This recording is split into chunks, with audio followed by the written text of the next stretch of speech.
Friends, in many ways, the contemporary cultural identity of Goa has a lot to do with the work of Ranjit Hoskote. It doesn't require much of an introduction here, but I'd like to thank him because this is his last appearance at GALF this year. Thank you so much for being part of this journey, Ranjit. It means a lot, and looking forward so much to your reading. Please.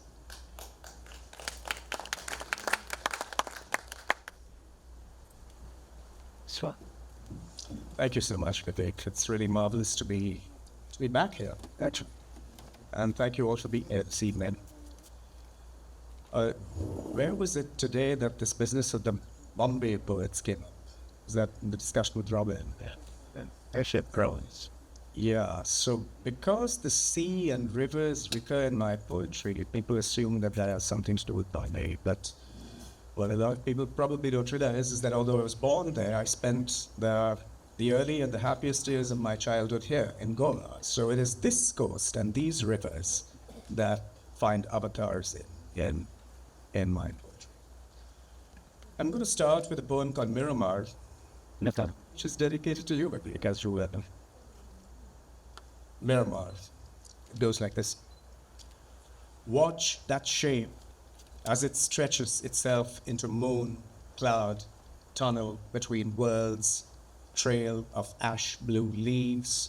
Watch it chase the tail ends of words, drifting away from what they mean, birthing echoes that ask, will there be time for you to bridge these Casuarina islands, yawing on a tide of fireflies, to turn your back on lighthouse and seawall and be the foam on the crest of the breaking wave?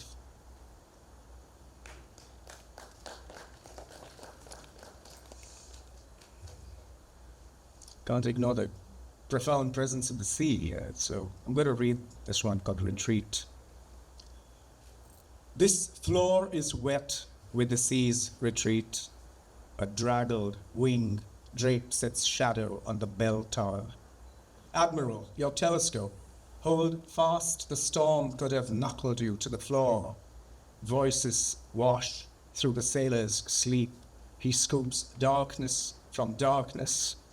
The surveyor continues to look for a world at the other end of his spyglass, knowing it's out there, a distant cousin to the one that's blowing up around him.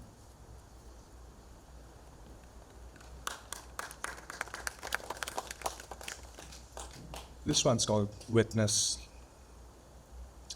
Speak, earth, in constellations of dew bud and darkening ray, turning to coal and slate in the cold mine shaft where I laid my hand on cryptic passages carved from tidal night, while voices hurried through the locked air.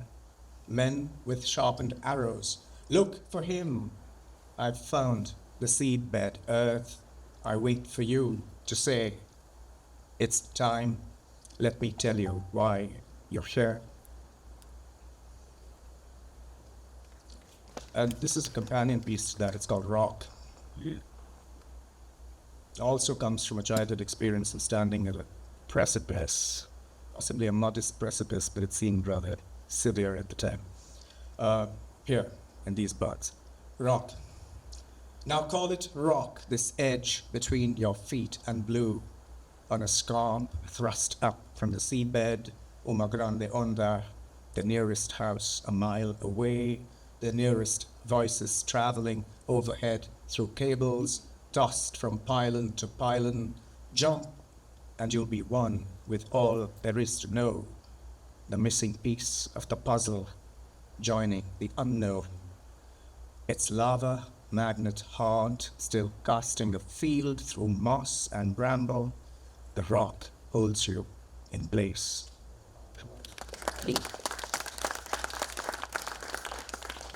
Up to the time. This one's called Eclipse.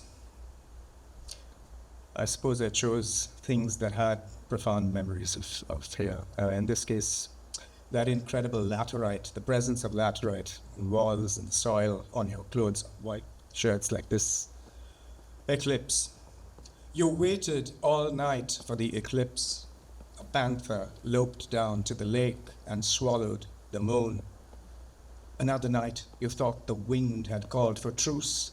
The moon never crossed the laterite border. A third night, searching in this field where the sky had rained stars, you found the moon, buried in a furrow that a yoked bull had measured in loops from left to right to left, turning and returning. Speak, lunatic angel, which was the right way? Was I implement or impediment? All night the eclipse waited for you.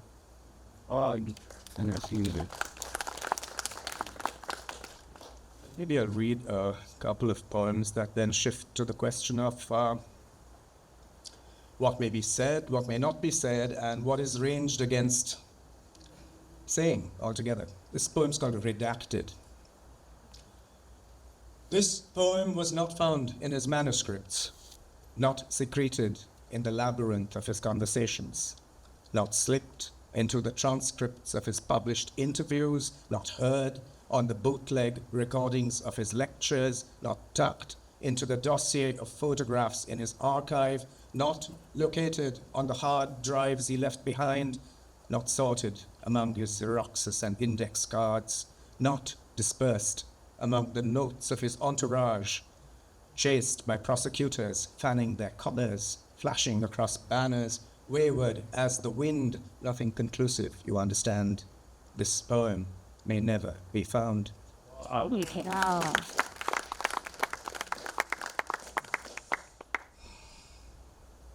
In this country of silence.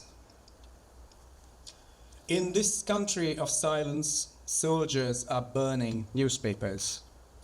Missing hosts call to give their baffled guests directions to the East Harbor, which fills with the foghorns of unseen ships while plumbers hunt for silver spoons, hoping their ladders won't give way.